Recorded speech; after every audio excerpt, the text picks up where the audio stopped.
"Miss, you can't go there," a tourist gasped, eyes wide, but the blind girl kept walking, straight toward the unflinching royal guard. Her cane tapped against the ancient stone in calm, confident beats, as if each step challenged the stillness of the centuries-old tradition she was about to interrupt. All around her, the courtyard buzzed with rising panic. Phones came out, tourists murmured, guards never move, guards never speak. And yet this young girl was heading directly toward one, as if gravity itself had given way to her will. The royal guard stood motionless, expression unreadable, uniform perfect, rifle in place. His job was to hold form, no matter the distraction. But now a blind girl was closing in, unaware she was about to cross sacred ground. Gasps swelled around the crowd. She was within a few feet now. 5 steps. 4, 3. Then the impossible happened. He moved, one single deliberate step forward, white-gloved hand outstretched, no words, no warning, just a gentle, precise touch to her shoulder. The courtyard fell silent. Her cane paused mid-air. She turned her face toward the man in red. Her lips parted in soft recognition, and she whispered, "You're him, aren't you? The one who writes me letters." Time seemed to stop. The crowd held its breath. He said nothing. Couldn't. But his movement said everything. From his pocket, he pulled a small piece of parchment and placed it gently in her palm. Her fingers curled around it like it was made of light. Her eyes, though unseeing, welled with tears. 5 years earlier, Eliza had been lying in a hospital bed, broken and blind after a devastating car accident.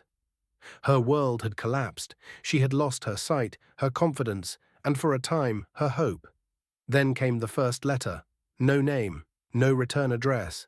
Just a message sealed in crimson wax.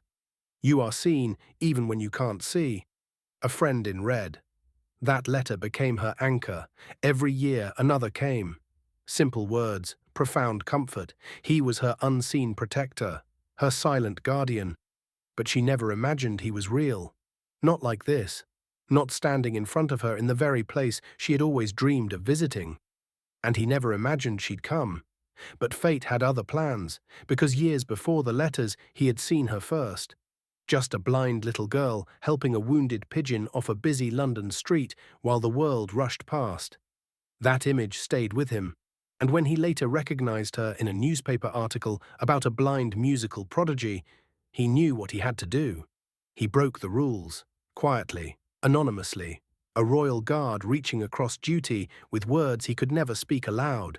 And now here she was, walking unknowingly into his world, as if guided by destiny itself. With incredible tenderness, he turned her gently to the side, guiding her just beyond his path of march. Still silent, still composed. But the message was clear: kindness is never out of line. As she turned to leave, she clutched the letter close to her chest. "Thank you," she whispered, "for everything." The video went viral within hours. Millions watched as the disciplined soldier broke form, not out of rebellion, but love. Not with fanfare, but with grace. Headlines called it the moment that melted Buckingham. Comment sections filled with tears and gratitude. But Eliza's own post said it best. "I always thought the world had gone cold. But today I touched kindness in red wool. And he reminded me, some heroes don't wear capes. They wear silence." A week later, Eliza performed at a London charity gala. She played a piece called Letters in Red. As her fingers flew across the piano, the room fell into a hush that echoed deeper than applause. In the back stood a man in uniform. Still, stoic, proud. As her final note faded, she lifted her chin and said, "I can't see you, but I always feel you." The entire hall rose to its feet. Applause thundered, people cried. And that guard, still silent, finally allowed a tear to fall. Some stories aren't told with words, some are written in silence, in sacrifice, in gestures that ripple through hearts. In a world full of noise, this moment whispered the truth. Compassion is stronger than protocol, and sometimes the bravest thing you can do is reach out. If this story touched you, subscribe to the channel, hit that like button, and drop a karma in the comments below.